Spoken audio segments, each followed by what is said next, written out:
भूमिका अगर मैं कहूँ, जानकारी जो है वो वेद टंडन जी आपको अभी आपके साथ तो अंतर्राष्ट्रीय साहित्य में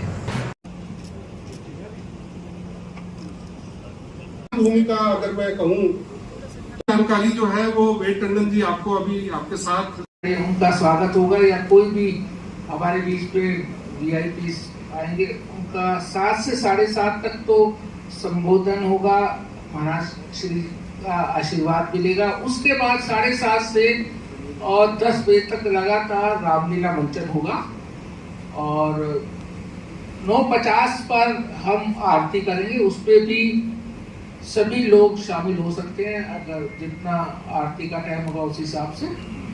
तो अंतर्राष्ट्रीय रामलीला महोत्सव के जो अध्यक्ष हैं वेद टंडन जी ने आपको समग्र जानकारी दे दी है कि 15 अक्टूबर से 24 अक्टूबर तक, 15 को प्रथम नवरात्र है और 24 को 15 से 24 अक्टूबर तक रहने वाला है ये रामलीला उत्सव यहाँ।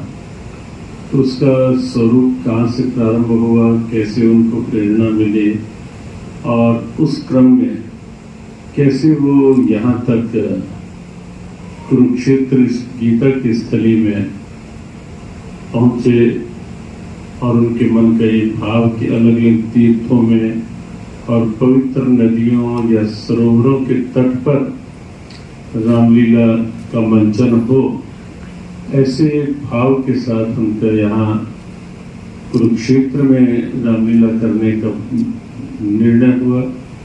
और हमें तो निश्चित प्रसन्नता हुई कि गीता ज्ञान संस्थान में ये रामलीला का सात्विक मर्यादित मंचन होगा, क्योंकि भगवान राम का अवतार जो है वो सत्व का अवतार है, मर्यादाओं का अवतार है। और इसीलिए उन्हें, जैसे भगवान कृष्ण को लीला पुरुषोत्तम कहते हैं, हम भगवान राम मर्यादा पुरुषोत्तम कहलाते हैं, मर्यादाओं का अवतार। और रामलीला का भी हमारा प्रारंभ से रहता है, रामलीलाएं हो अच्छी बात है, लेकिन रामलीलाओं का मंचन मर्यादाओं के साथ हो। संस्कार जो है भगवान राम से या रामलीला से जो वास्तव में संस्कार समाज को मिल सकते हैं, और हर बात प्रभु राम के चरित्र से हमें मिलती है कि पुत्र कैसा हो, भाई कैसा हो, पति कैसा हो, सखा मित्र कैसा हो, अब देखें राजा कैसा हो, रामरन। हर प्रेरणा राम के चरित्र से हम सब प्राप्त करते हैं, मिलती है। तो हमें लगता है कि रामलीला का मंचन उन प्रेरणाओं को एक संस्कार के रूप में ही समाज तक पहुंचाने का ही एक प्रयास है। जैसा वेद टंडन जी ने कहा कि न तो समिति का किसी प्रकार का कोई ऐसा प्रोफेशनल मोटिव है इसके पीछे, संस्थानों का तो कोई प्रश्न ही नहीं, और ना ही जो कलाकार, जो बच्चे प्रस्तुति देंगे अपने, और कई वर्षों से वो तैयारी में रहते हैं और भाव, अंदर के भाव के साथ, ना वहाँ कोई ऐसा व्यवसायिक भाव किसी भी तरह का किसी के साथ जुड़ा है। और इसीलिए हमें लगता है कि रामलीला एक आदर्श प्रेरणा के रूप में यहाँ ये रामलीला का मंचन होने जा रहा है इस बार। और जो बात अभी कही गई कि बच्चे कर रहे हैं, तो बच्चों को तो लगेगा, बड़ों को भी लगेगा कि जब बच्चों में इतना भाव जो आज की आवश्यकता है, तो बच्चों के उस भाव को देख करके बड़ों को भी निश्चित एक प्रेरणा मिलनी चाहिए, और मिलेगी कि क्यों नहीं समाज को ऐसा बनना चाहिए, ढलना चाहिए। और भाषा के प्रति भी इससे आजकल हमें लगता है कि अंग्रेजी का प्रभाव बच्चों में बहुत बढ़ रहा है।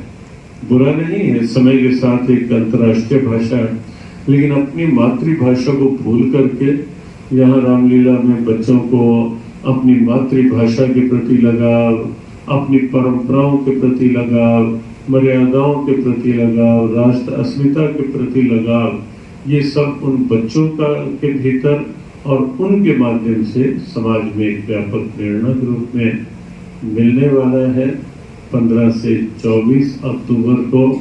और ये पत्रकार वार्ता जो आज आप सबका स्मरण किया गया, हम भी अभी कुछ मिनट पहले हरिद्वार से हमारा पहुंचे यहाँ, ये इसी रूप में ही कि आप भी स्वयं भी जुड़े और आपके माध्यम से अगर ये एक सात्विक, मर्यादित और अपनी परंपरा के सम्मान का प्रयास हो रहा है, तो आप सबके माध्यम से ये भाव जो है वो समाज की एक व्यापक प्रेरणा बन पाए। आप सबकी सद्भावना सदैव कुरुक्षेत्र में ऐसे किसी भी भाव के साथ रहती ही है, और इस बार भी आपका वो भाव सद्भाव पूरी तरह जुड़ेगा। इसी विश्वास के साथ आपके भीतर कोई मन में बात हो, कुछ जिज्ञासा, कुछ जानने की, कुछ और विस्तृत जानकारी लेने की हो, तो उसकी जानकारी आप और अच्छे से ले सकते हैं। के सानिध्य में एक बहुत बड़ा कार्य होने जा रहा है, जिसमें बाल युवा संस्कार योजना के अंतर्गत, क्योंकि बच्चों में और युवाओं में संस्कारों की हमें कमी महसूस होती है आजकल की, उस योजना के तहत आपने हमें आशीर्वाद दिया, आपका सानिध्य मिला, तो हम कुरुक्षेत्र जैसी पावन भूमि पर इस कार्य को करने जा रहे हैं। हमारे जो स्कूल के बच्चे हैं दिल्ली एनसीआर के और देश के गुरुकुल के बच्चे, वो इस रामलीला को रामायण का यहाँ मंचन करेंगे। और सबसे बड़ी बात है कि 6 से लेके 11 तक के बच्चे हैं, छोटे बच्चे हैं, जो मैक्सिमम बच्चा है 11th का है। उसके अलावा हमारे जो गीता ज्ञान संस्थानों में गुरुकुल है, उनके बच्चे भी इस रामलीला में भाग लेंगे। मुझे बड़ा अच्छा लगा, मैं अभी कुछ दिन पहले ही आया था और हमने यहाँ के गुरुकुल के बच्चों को से बात की, उनसे हमने कई चीजें, हमने गीता से संबंधित उनसे उन्होंने कई चीजें हमें गाकर सुनाई और बहुत अच्छा लगा कि इतना अच्छा कार्य हमारे देश के गुरुकुल कर रहे हैं। बच्चों को जो असली संस्कार है, जो असली हमारे ग्रंथों को जानने का जो पीड़ा उठाया हमारे गुरुकुल जो है वो कर रहे हैं, तो यहाँ के बच्चे भी उसमें पार्टिसिपेट करेंगे। इसलिए हमने इस पीड़ा को उठाया। हमने 2019 में, मैं थोड़ा सा इसकी हिस्ट्री बताता हूँ कि हमने ये कैसे कार्य शुरू किया। देखिए, मैं 2019 में मुझे एक बहुत बड़ा सौभाग्य मिला।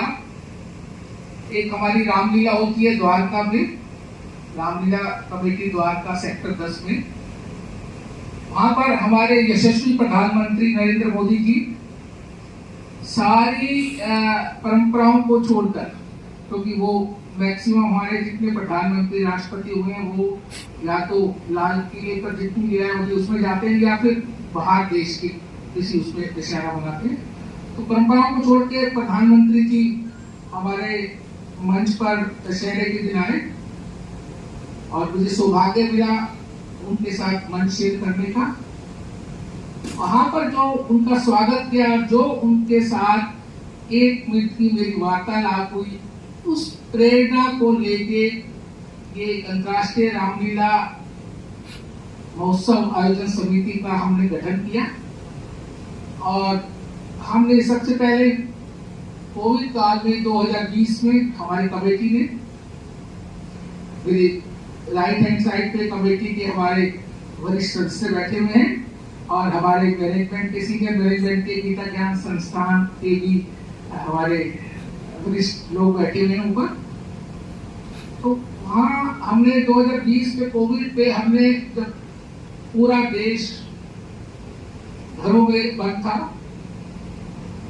तो हमने प्रयास किया कि हर घर में रामायण को पहुंचाया जाए और उसमें हम सफल भी हुए। हमने अयोध्या में जब राम मंदिर की मोदी जी ने नींव रखी, उसी साल हमने अयोध्या में लक्ष्मणगढ़ किले में सरयू नदी के किनारे हमने एक भव्य रामलीला का ऑनलाइन मंचन किया। हमें परमिशन नहीं थी, 200 लोगों की परमिशन से देखने की, बाकी दूरदर्शन ने उसको डायरेक्ट टेलीकास्ट किया और उसको उस टाइम 11-12 करोड़ लोगों ने उस रामलीला को घरों में देखा।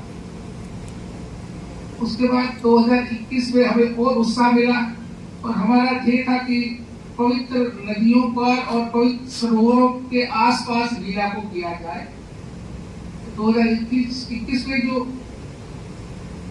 बुंदेलखंड की जो अयोध्या कही जाती है, जहाँ ओरछा, जहाँ पर राजा राम का मंदिर है, वहां पर राजा के रूप में उनको पूजा जाता है और गार्ड ऑफ ऑनर दिया जाता है। जब मंदिर जब भी कपाट खुलते हैं उसमें गार्ड ऑफ ऑनर मिलता है। तो वहां हमने बेतवा नदी के किनारे कंचना घाट पर, वो सुंदर अद्भुत घाट था, वो वहां पर 10 दिन का मंचन किया रामलीला का 2021 में। उसको भी देश ने और विश्व ने सराहा।